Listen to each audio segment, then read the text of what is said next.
Continuing with what we had on the previous lecture, we've created the pad tiles, we've created the pattern, the basic pattern, and we added a little bit of texture with the road lines, but that's as far as we will go with the detail.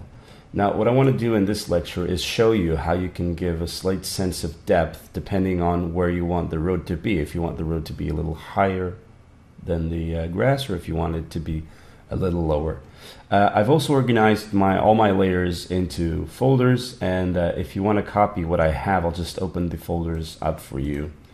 So I have my vertical road, which is this bit here. I have the ends, the midsection, which is the vertical road piece, and then I have the same for the horizontal and the curves, and then I have all the crossings, including which is the T's and the center piece, and then I have the single piece. Now, if you look at the T, I've blended the two layers together because I don't want them to, I didn't want to have more than 5 layers, which is more than a layer per piece.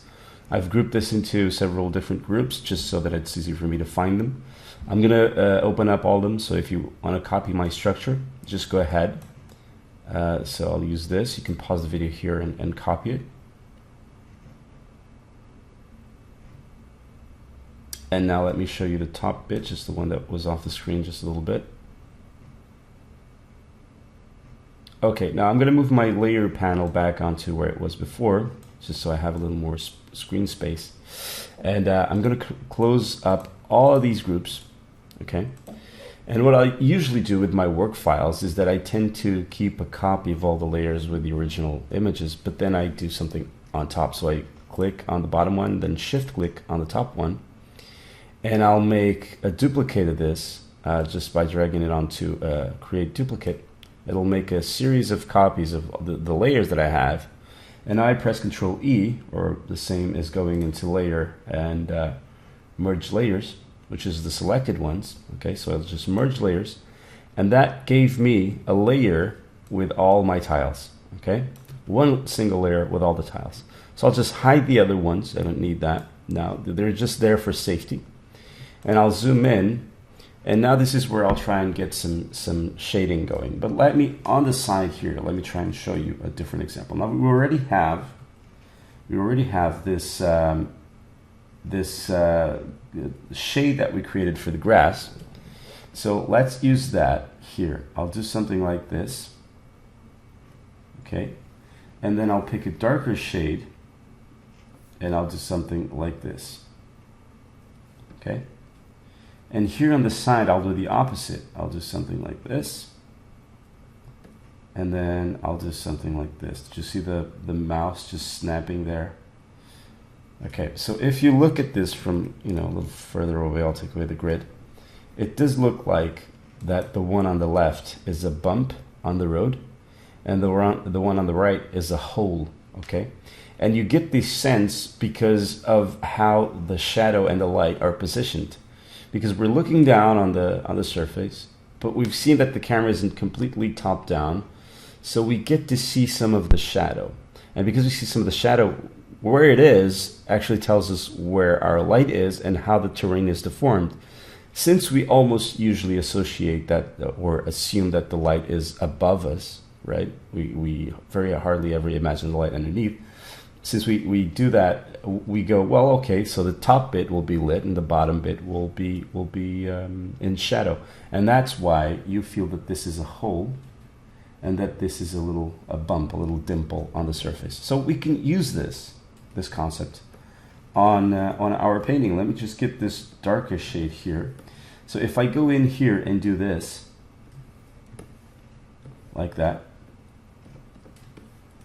automatically, this piece of road looks like it's slightly indented, or not indented, carved down on the grass, or carved from the grass. Okay, let me do the same here. We have to be careful though with all of these sort of detail, not to go out of the grid. So I have my grid hidden, but I'll press Control apostrophe to see if you see I'm very close to the edge. Just one more pixel and I would probably ruin it. So if you want to do like a wavy line, for example, if you want to do something like this, then that's as far as you can go. You really can't push it any further, okay? Because you will go outside of your spray. So let me see if I can do the same effect at the bottom here.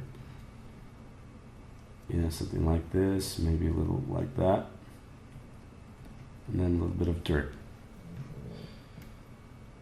This I can copy down to my T, for example.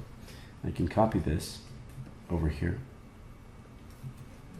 Okay, but that's it. That's as far as I can copy that, and I can copy the top bit onto this T as well. Okay, so something like that. For the sides, well, that's easier for the sides because we can just make it on the vertical. Well, it's not easier actually. It's the same thing. And I'm getting a little bit tired of hiding and bringing up the grid. I mean, it's very tiresome. So here's the trick. I'll make a new layer on top of the background. I'll make a square selection, okay, like that, and I'll fill it in with black. But I'll bring its opacity down to like 10% or something, just like that, okay?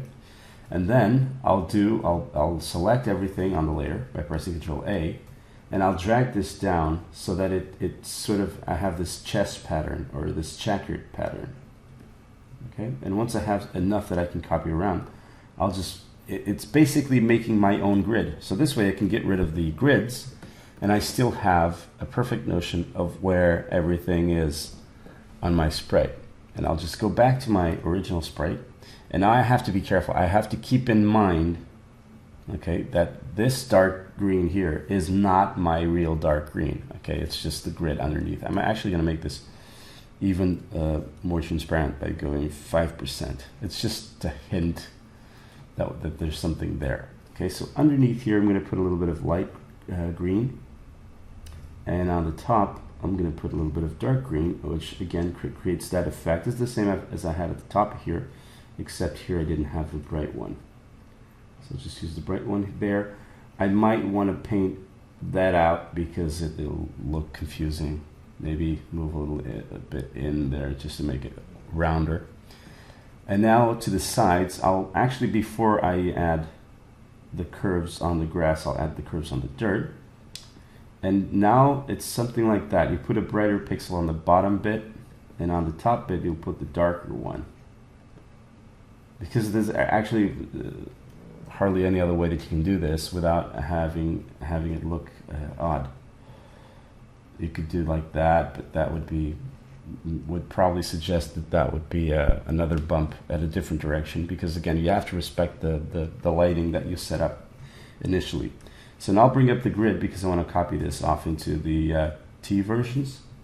And if you'll notice that if you do a selection within the grid and then you move everything out, even though the selection isn't lined up with the grid, it will still remember that the original selection was lined up with a grid, so it'll keep it that way. So now I'll just bring my shadow here. I mean, if you can, again, take away the grid. If you can, don't leave any lonely pixels, so to speak. Okay, there you go. Oops. And on the bottom here, we'll just be using the light one because it's meant to be brighter. So you're probably thinking, yep, this works. This is enough. Well, it is in a way, but we can still have a little more depth by actually creating a little darker shade of tarmac, of the tarmac color, and actually going in and especially on the bottom pieces or bottom pixels, we can go in and actually shade them slightly darker. But we have to be careful, okay? Don't push it too hard, because considering that 1 pixel is actually quite big, because we're dealing with the very basic unit here. If you make the pixels, if you make the track, or if you make the tarmac like very dark, the shadow that I just did, if you make that very dark, then it becomes very contrasty. And therefore it suggests that the tiles are really, really, really tall or thick, and it might just give off a wrong impression. Okay, so that's how you convey depth. We'll continue this in a next lecture. So I'll see you then.